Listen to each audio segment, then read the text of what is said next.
Hey everybody, Deathblade here. I'm coming at you with another book review. This one, unlike the previous book review I did, is an Asian fantasy novel, and I have actually talked with the author on my podcast, which was mirrored here on my YouTube channel some time ago.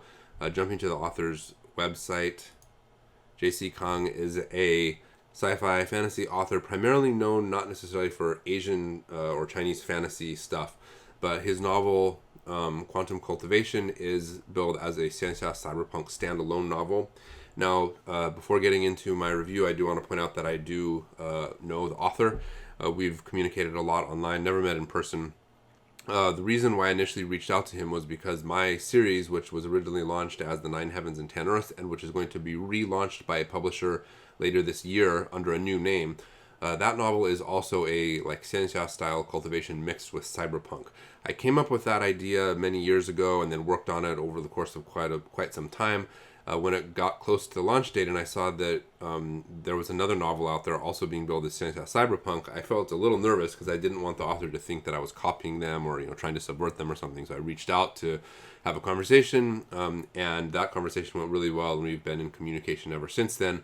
When his novel came out, I got it as soon as I could and started reading it because I was very curious about another take on a similar kind of genre mashup. So I'm going to get to all of my review in a second. The review format is going to be like usual. I'm going to give my assessment. I'm going to do a very short non-spoiler synopsis or intro to the story. I'll talk about the things I like and then the things I didn't like. So starting out with the assessment, I'm going to give it a thumbs up and a recommendation, but with a little bit of a qualification in that I think that this is the kind of book where there are going to be some people who like it and some people who don't like it. I personally liked it. I'm going to get into some of the things that I didn't like, though, that I think could be reasons for some people to not pick it up.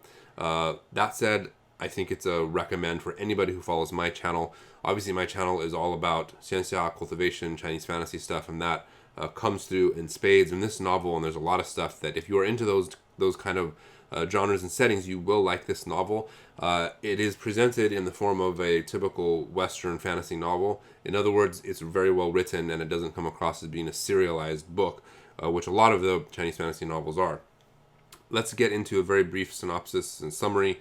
The story is primarily about a young guy who becomes the apprentice of a powerful cultivator. The setting is a cyberpunk future Tokyo. Now, this kind of cyberpunk setting is very different from mine. Mine, in my novel series, is very dystopian, kind of dark and gritty. This one is the opposite of that. It's like very futuristic, everything's sleek and shiny. I think kind of the difference between these two would be like mine is more like Blade Runner, and this one is more like maybe Gattaca. I know Gattaca isn't necessarily a cyberpunk story, but the point is it's a very distant, highly advanced future controlled by, like a powerful government. So the setting is different. Anyway, the point is that the main character in the story, the initial character, is this young guy who kind of doesn't know anything and becomes the apprentice of this powerful cultivator who has come back from another world for some uncertain reason. And throw into the mix, you have like this hot elf kind of cultivator girl, as well as a hacker girl who is essentially crippled, and then they go on adventures involving I forgot there's also like a demon character that comes in. I don't want to get too much into the story, which actually it's not necessarily obvious what the story is about for much of the initial part of the story, so I don't want to spoil any details. Suffice it to say, it is a very cool martial arts cultivation main character and his master in this futuristic setting. Let's get into the things that I liked and the things that I didn't like. One of the things I liked is obviously the setting. So that's one of the biggest hooks of this entire concept, is having a xianxia style cultivation in a cyberpunk future world. I thought it was very cool. I especially liked the fact that it takes place in Tokyo. My novel is a China setting because that's what I'm familiar with and I know how to do.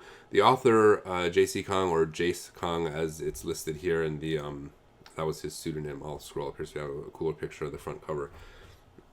He lived in Tokyo for a while, or in Japan, forget if it was Tokyo specifically, but he has a lot of insight into that culture that I don't have, and so it was cool seeing that, even though it's obviously the distant future and everything is kind of fictional. There were a lot of references to modern pop culture, which were kind of funny and cool. I feel like, and I didn't specifically talk to the author about this, but I feel like he wasn't taking this book too seriously. There's a lot of kind of like tongue-in-cheek jokes and references. I mean, if you can even see right here, is it Yes, the two main characters are named Ken and Ryu. So that's kind of an obvious reference right there, or at least I think it is. So I liked all that stuff, and I also liked that the cultivation system was very well thought through. One of the things I dislike about some Chinese fantasy novels is how the cultivation system kind of just is there for the sake of the characters leveling up and doesn't really have very much meaning. Some authors do a really good job of adding meaning to the different levels and how they work together and whatnot, and that happened here as well.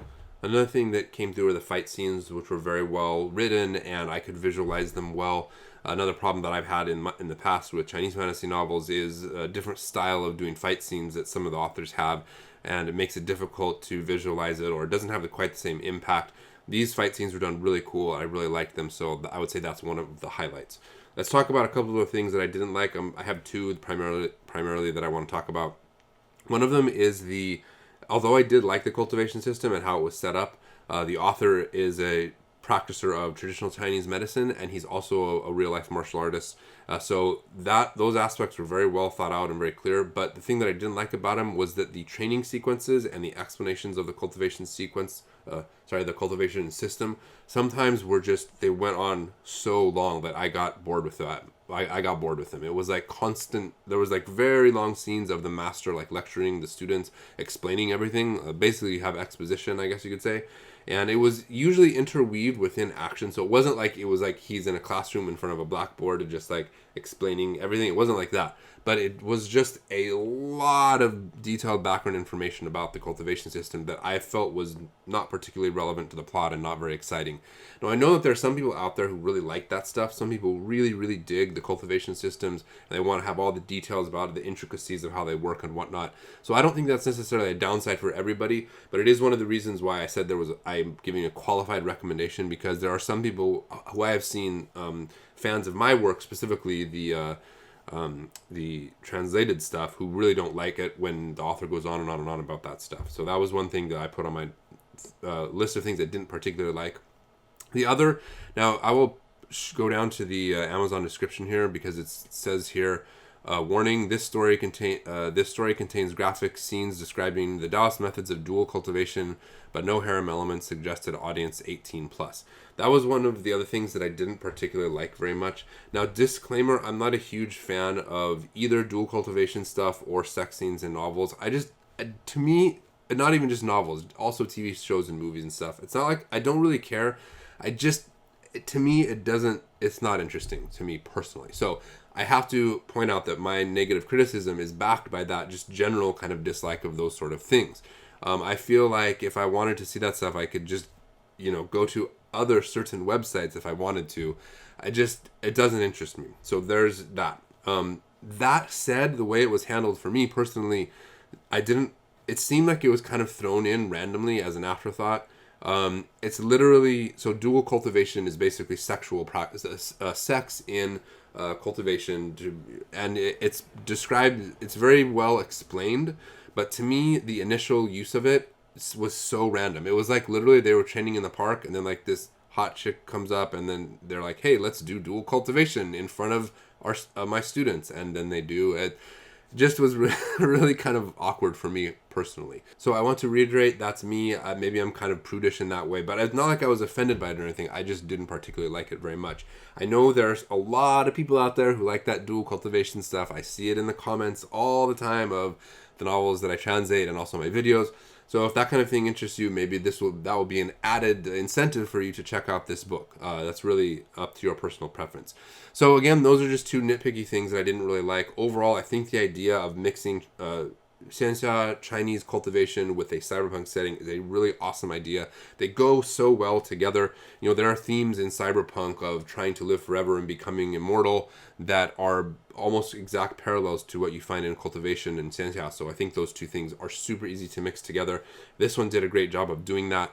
As it mentions right here, it is a standalone novel, so this is not the beginning of a series that you'll need to keep reading, in the years to come. I think that the author may do a follow-up at some point if it turns out to be successful enough, but you don't have to worry about there being a cliffhanger ending. It does just kind of have its own, it is a standalone novel, and then if he does a follow-up later in the future, he can continue continue on some of the storylines, but that's not really necessary. So I hope that you took something out of this review. If you're interested in the book, you can check out the link in the description below or the pinned comment. Check it out, read it. Please do leave a rating or review if you do that. Authors really appreciate that. As for my channel, if you like the content I do, please do like and subscribe and share. Also, you can check the video description for ways to support the channel directly. My channel is, I think, permanently demonetized. I say permanently because I have tried all kinds of different ways to try to get it, to fix that, and none of them have been working, and I cannot get in touch with an actual person to be able to talk to. People have suggested that I do that. I cannot do it. Google has it set up to where there's no line of communication to be able to do that from what I have been able to discover. No phone number to call, not even in email. Everything ends up funneling you to a community question location where I've asked my questions and they have not been answered. So in any case, you can always support in the description below. That's it for this video. I will see you next time. Godsala.